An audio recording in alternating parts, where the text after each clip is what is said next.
নমস্কার প্রিয় ভক্তবৃন্দ। আজ আমরা কথা বলবো এমন একটি জল নিয়ে, যে জল সাধারণ নয়, যে জল শুধু তৃষ্ণা মেটায় না, যে জল স্পর্শ করলে কাঁপে পাপ আর শান্ত হয় আত্মা। হ্যাঁ প্রিয় দর্শক, আজকের বিষয় মা গঙ্গার জল। আপনি কি জানেন কেন মৃত্যুশয্যায় মানুষের মুখে গঙ্গা জল দেওয়া হয়? কেন হাজার হাজার বছর ধরে মানুষ গঙ্গা জল ঘরে রেখে পুজো করছে?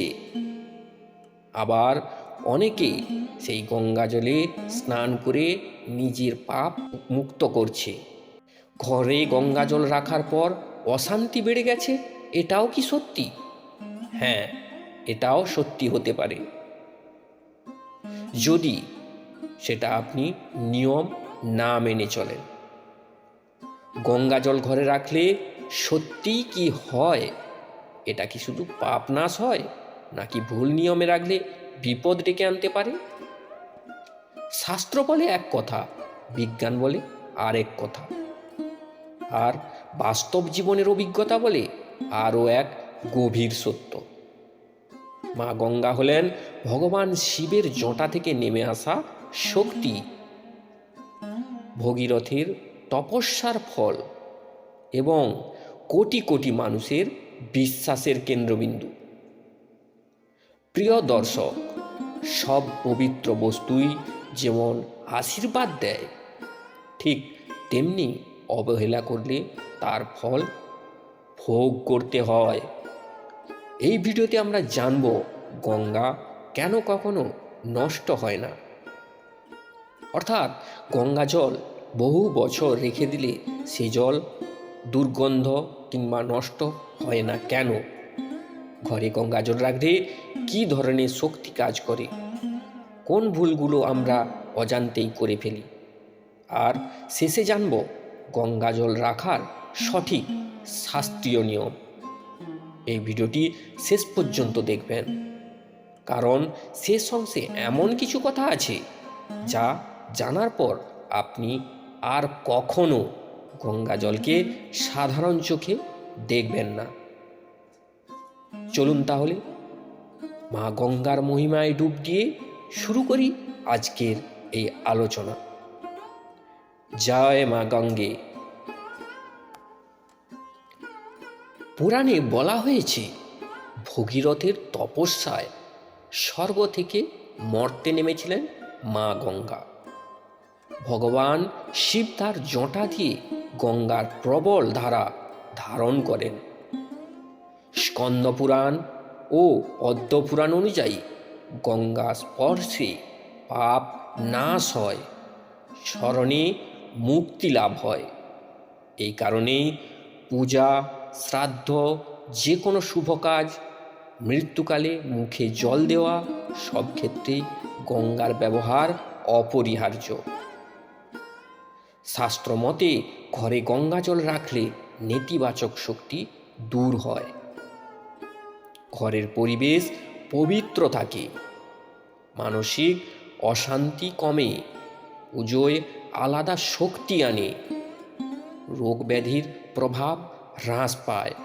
বিশ্বাস অনুযায়ী অনেকে বলেন গঙ্গা জল কখনো পচে না। এটি শুধু বিশ্বাস নয়, বৈজ্ঞানিকভাবেও প্রমাণিত।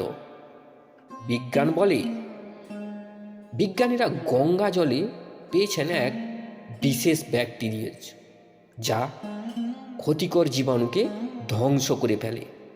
এই কারণেই বহু বছর রাখলেও গঙ্গা জলে দুর্গন্ধ হয় না, জল নষ্ট হয় না। বিজ্ঞানও মানে গঙ্গা জল সাধারণ একটি জল নয়। হ্যাঁ প্রিয় দর্শক, ভুলভাবে গঙ্গা জল রাখলে উপকারের বদলে অশান্তি আসতেও পারে।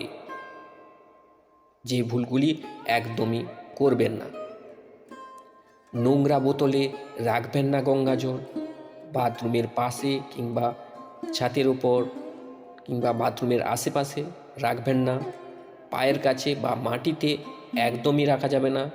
পুজো না করে শুধু সাজিয়ে রাখাও যাবে না। অপবিত্র হাতে স্পর্শ করা যাবে না। শাস্ত্র বলে পবিত্র বস্তু অবহেলা করলে এর ফল শুভ হয় না। গঙ্গা জল রাখার সঠিক নিয়মগুলি হলো কাঁচ বা তামার পাত্রে রাখতে পারেন যদি সুবিধা হয়। পুজোর ঘরে বা উঁচু স্থানে রাখুন। সপ্তাহেও অন্তত একদিন সেই গঙ্গা জল নিয়ে পুরো নিজের শরীরে ছিটিয়ে নিতে পারেন। অকারণে এই গঙ্গা জলের ছিপি বা সেই যেখানে পাত্রে রেখেছেন সেই পাত্র খুলে রাখবেন না।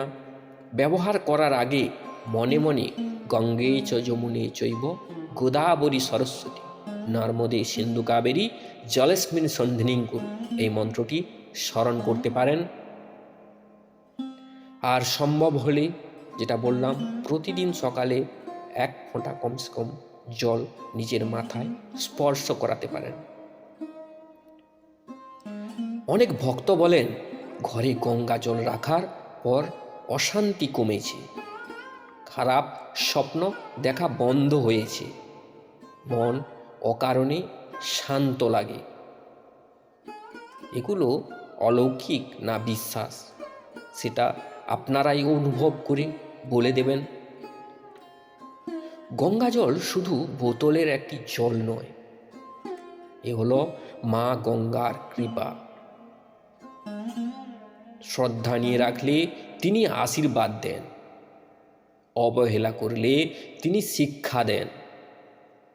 আপনার ঘরে কি গঙ্গা জল আছে? সঠিক নিয়মে রেখেছেন তো? যদি না রেখে থাকেন অবশ্যই আজ সেটি স্থান পরিবর্তন করে অন্যত্র কোনো পবিত্র স্থানে রাখুন। তাতে করে নেতিবাচক শক্তি আপনার যে বাড়ি সে বাড়িটি রক্ষা করবে। ভিডিওটি যদি ভালো লাগে অবশ্যই একটি লাইক করবেন। আর যারা চ্যানেলে নতুন আছেন তারা সাবস্ক্রাইব করে পাশে থাকা বেল আইকনটি ক্লিক করবেন, কারণ এই ধরনের ভক্তিমূলক ভিডিও আমাদের চ্যানেলে আসতেই থাকে। সবাই ভালো থাকবেন, সুস্থ থাকবেন। দেখা হচ্ছে পরবর্তী এই ধরনের একটি ভক্তিমূলক কন্টেন্ট নিয়ে। জয় মা গঙ্গে, হর হর বম বম, ওং নমঃ শিবায়।